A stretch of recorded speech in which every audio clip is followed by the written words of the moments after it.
وتکمیل فی الجرح والتعدیل الامام ابی الحسنات محمد عبدالحی لکھنوی رحمۃ اللہ 1304 کې دی وفات ته او د دې ګوره صفحه وورئ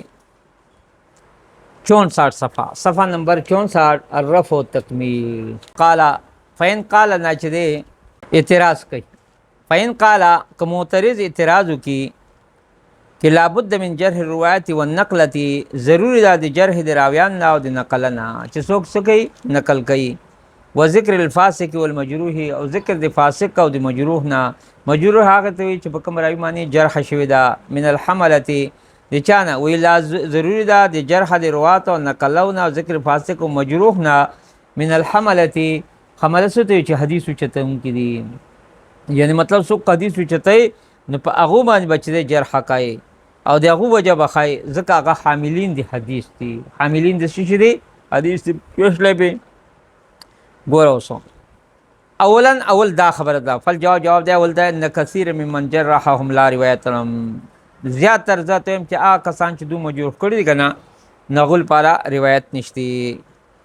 زما په خیال دا سبق تاسو ویلو ها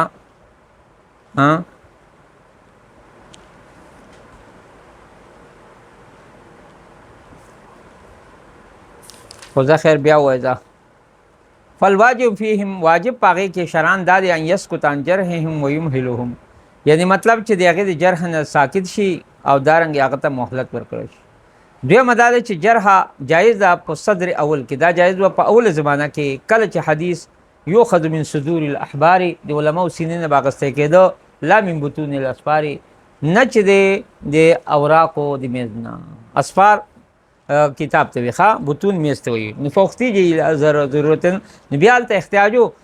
د ضرورت لذب یعنی الاثار چې دفاع شي شي آثار ول سینه باغسته و معرفت المقبول والمردود من الاحاديث والاخبار دل پر چې پہچان شي د مقبول او د مردود چې روایت مقبول یا مردود د احادیثنا ولا اخبار خبرنا خبر واحدنا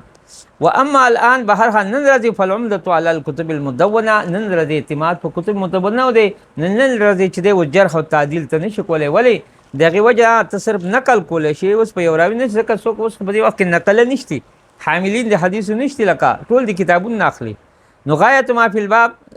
زیادہ سے زیادہ اس باب میں یعنی زیادہ نے زیادہ په باب کې انم شرطو لمن یذکر الان فی ست اسناد تسونه یعنی دو شرط لګول د علماء هغه چاله چې هغه ذکر کیږي نن ورځې په سلسله اسانید کې اوس نن ورځې په سلسله په زنجیر دی سند کې چې کوم ذکر کیږي نن تسونه انم شرطو تسونه دا دغه سره لګي چې دو شرط کړ دی هغه تسون څه مطلب دا دی یعنی مطلب دا د شیشه بچا وغیرہ و ثبوت سماعه او دارنګ ضروري ثبوت سما دغه به خط من يصلح حالتين په خط هغه چمن چې په هغه معنی یعنی مطلب شي اعتماد صحیح وي نو فیضا اختیج الان الى الكلام في ذلك چې کله احتیاج پیش لو نن راځي دغه کلام ته بدا کې نو اکتفی اکتفا بو شي به ان یقال کې غیر مسون او مستون دومره به چې سړی دا سړی مسون نه دی محفوظ نه دی او مستور یا مستور الحال دی حال چوپ هوا دی پته نه لګي خدای یا بد دی حافظ دغه اشته ضبط اشته یا نشته کمزور دی کمزور نه و بیان دی دا چې ان فی سماعین عم من التحول پس ما د کې یو قسم چې تحول د هټ درمی د وزور او دروغ دی و اما مثل الائمه العالم بهر حال مثال دی هغه ائمه او چې هغه غټ علماء دي او مشایخ الاسلام او شیخان دی اسلام دی لک بلقینی واخلا او قایاتی واخلا قلقشندی واخلا مناوی واخلا ومن سلک فی جوادهم اور هغه خلک چې په دغه میدان کې تللی دي نفعی وجن للکلام فیهن بیا څه وجه چې ته کلام پاو کې دا خو فقها نور علما دي د دوه سره نه چې دا خو غیبت په زمره کې را دي و ذکر ما رماهم او ذکر دی هغه چې هغه وشتل دي الزام لګول دي شعراء فی احاجیم په خپل حج وکي بد ویل دي نو لہذا دغه سيزون ضرورت نشي ځکه د غیبت په زمره کې داخلي کې نور خو تاسو نماوي کنه شپږ موکو کې امام شامی ویل غیبت جایز دی ناغه پراوی باندې جرح کول وقاله صایفی ځکه قران ویل کین جاءکم فاسقون بنبین فتبینوا یعنی که تاسو ته چې فاسق راشي به اعتبار فاسق نه به اعتبار فتبینوا تحقیق وکای لکا وقاله صحیح فی فتح المغیث دا فتح المغیث صحابی دی وی چې دا په 18 ورځو کې د لیکلو په دا صحابي غټ امام دی ولذات کو تعقب ابن دقیق العید ابن سمعانی فی ذکره بعض الشعراء والقدح فيه دا وجن تعقب کړي تعقب معنی پیچا کیا ابن دقیق العید ابن سمعانی پر ذکر دا کې بعض شعراء والقدح فيه او پاو منی عیب لگاول، قد حسد ہوئی یعنی مطلب عیب لگاول، قطعا لگانا، بقولی اپنے اس قول کے ساتھ اذا لم یستر فیہ الا القدح فیہ لروایت لم یجوز، وی چې کله استرار نشتی ضرورت نشتی فیہ بدے کہ قطع تا لروایت وجه روایت نو لم یجوز جائز نه دی بیا. ونحوه او مثل دغه قول د ابن مرابط ته که په خپل وی قد دوینت الاخبار مدون شوی دی اخبار جمع شوی دی وما بقیا او ما بقی للتجریح فائدہ او جرح الپاروس فائدہ نشي چې ته عالم جرح پیو کې پاغه اعتراض کې بل ان قطعت على راس 400 بلکې دا معاملہ یعنی مطلب ختم شوی د 100 کال پر. وقال الذهبي في ميزان في ترجمه ابان بن يزيد العطار دی او راوی بارک ګوره نقطه پیش کړي وی قد اورد اذن علامه ابن جوزی فی الضعفاء،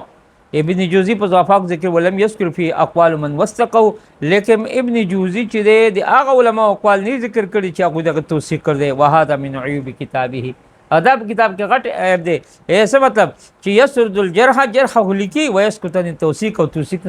یعنی بدای بیان یا خیر نه بیان، نو دا غټ ظلم دی. وی ځکه چې عبد الله مبارک په دې او باب وقت قعد امام عبد الله قطع حاشیه کې لیکل دي وی په دې باندې باب تړل دی منعقد کړ عبد الله مبارک یو قاعده فی هذا الباب ما اجملها من قاعده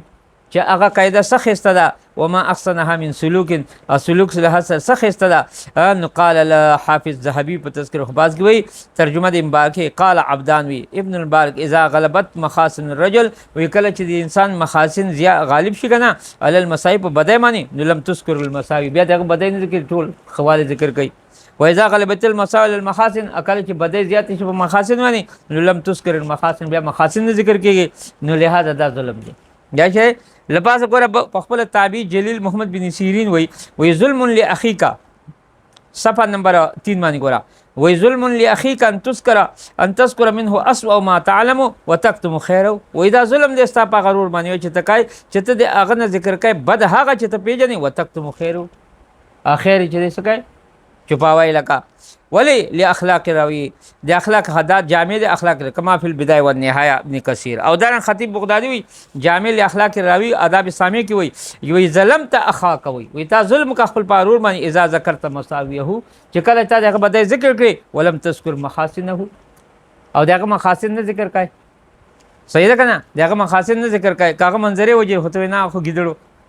هغه بلک ګیدړ وجلی هوته نه منظره وای نو دا خو ظلم دی کنه. ها فخبر قلت زي ما شیخ وای چې هذه النصوص لعلها لم تقرا شاید چې د نصوص نه ټنګولې نه کټ کټایا ہے تقریبا نه کندولې سماخ افاض العصر نه یعنی مطلب څه هغه غوګونو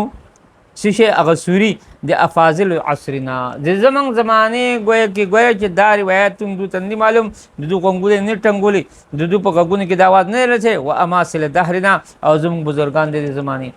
نو دا شیخ عبدالخیر رخنوی اصل کې د هغه وخت کې چې د اصحاب ظواهر باندې رد کړي د کومه د هندوستان چې گویا کې د نصوص هذه النصوص لعلها لم تقرا سماخ افاض العصرنا گویا کې زمنګ د زمانه فاضل یعنی دغه غوګونه نه ټنګولې لکه و اماثل دهرنا او دارنګ مشران بزرگان دي شي زمنګ د زمانه یعنی دو داندې اوریدي نفین نشیمتهم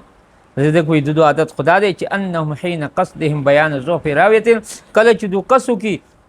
بیانولو د ضعف دی راوی یا د روایت ينقلون من کتب الجرح والتعديل نو دوی نقل کوي جرح او تعدیل نه شیشه الجرح دون تعدیل بیا صرف جرح ذکر تعدیل نقل کوي نو مطلب دا خو ظلم دی کنه چې صرف ذکر کوي دا جرح او تعدیل علما سوق دي فلټر ولا علما دي نو فيوقعون العوام في المغلطه ندو واقعا کی ارتاو علماء په غلطه کې عوام ولی لظنهم بیا د عوام ګمان چې نه هذا راوی عار تعدیل الاجلته گویا کې دا راوی چې بالکل خالی دی د اجل علماء د عدالت نه چې هغه د تعدیل نه کا اجل ست غټ علماء والواجب علیهم او واجب د بدومانی ان ينقل الجرح والتعديل کلهما چې ذکر کوي نو دواړه به ذکر کوي لکه جرح هما چې کوم علماء په کې او تعدیل لکه ثم يرجح بیا به ترجیح ورکوي دول په کارداری حسب ما په اعتبار دی یلوخ لهم جو چمک جائے ان کے لیے یعنی سرګن شغل پرا نو احدما یو قدا دی هغه دا دی والله عمر زمانی په عمر قسم وی چې مال الله را کړه تلک شیمه محرمه دا عادت چې بالکل حرام دی وخصلت محرمه او دا خصلت ډیر بد دی چې چې سړی بدوالی ذکر کوي او خوالی نه ذکر کوي. ومن عادات مسیه ایضا او د شیخ وی د دوی عادات بد نه یو دا خبروم ده چې انهم کلما الفوا صفرا فی تراجم الفضلاء کله چې دو تعلیف کوي چې د یو کتاب په تراجم د چا کې سمانه خو د فضلاء علماء کې ملؤه بما یستنکفون النبلاء نو هغه ډک کې د هغه نه چې هغه نه کرک کوي یستنکف معنی وچولې تری یعنی وچولې تری وي قرآن کې راځي لن یستنکف المسیح نه استنقاف څه ته وی لکه چې هغه نه کرک کوي نبلاء چمپیون علما یعنی بیا د داسې ناغه کتاب ډکی په تاریخ کنه چې هغه نه خو علما چمپیون علما ریکارډ یافته علما چې هغه نه څه کوي کرک کوي فذكروا فيه المعايب والمصالب نو دو ذکر کې وکي عیبونه او مصالب ها خبر ته چې پوشي شابل پس کېږي لکه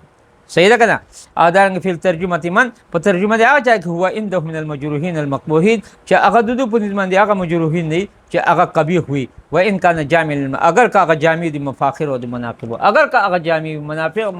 مفاخر به کوم چې منکه وهذا من اعظم المصائب او دا غټ مصیبت ته تفسد به ظنون العوام چې دې سره د عوام او ګمانونه فاسديږي وتسري بهم الاوهام في العالم او په دې کې چې د بیا سرایت کې د خلق وهمونه په غټ علماء کې نو غټ علماء بدنامه شي ول ومن عادات خبيثه عدد خبيث عادت دوم دی لکه دا ووري چې انهم كلما ناظروا احدا من الافاضل کله چې دو مناظره کوي یو کسر د افاضلونه د مولان چې سم سواکې نه کړه ته په مسله من المسائل په مسله کې مسائل لکه څنګه خلق په یو مسله کې بل موږ د مناظره چې کوي نو دو وجه خي ګوره مولانا عبد الحي الرکنوي رحمت الله علیه په دوه منځ کې متوجه الى جرحه بیا افعاله ذاتيه نو دوی بیا متوجه شي د جرح د هغه عالم ته افعال ذاتيه نو افعال ذاتيه په سلات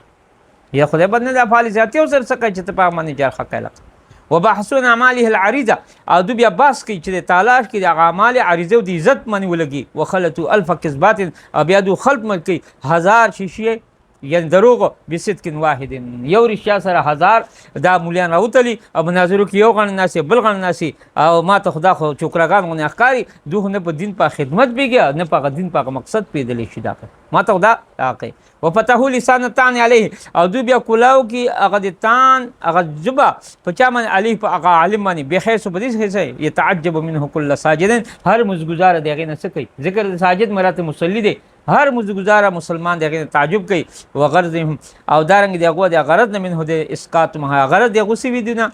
اسقاط مخاصمهم بالسب والشتم چې دوی چپ کې مد مقابل لره په کنزل سره او په گالی کلوچ سره سب او شتم گالی کلوچ بدر دي مخاصم خپل خصم چپ کې بعد مطلب دای و نجات او دارنګ نجات ته نجات من تعاقب مقابل بالتعدي والظلم او نجات دغه کس هغه چې تعاقب دغه مقابل په تعدي او په ظلم سره کی هغه څنګه بجال المناظره مشاتمان چې مناظرین کنزل جوړ کی والمباحثه مخاصمه د باس نه چي یعنی شی مخاصمه جوړ کی بدر دي جوړ کی وقد نبخت على قبح هذه العادات شیخ عبد الحي لکنوی ما په دې عادتونو باندې خلق متنبه کړ دی بیا اوضح الحجج واضح حجتون سره په بینات سره فی رسالته خپل په دوه رسالو کې تذکرۃ الراشد برد تبصرۃ الناقد کې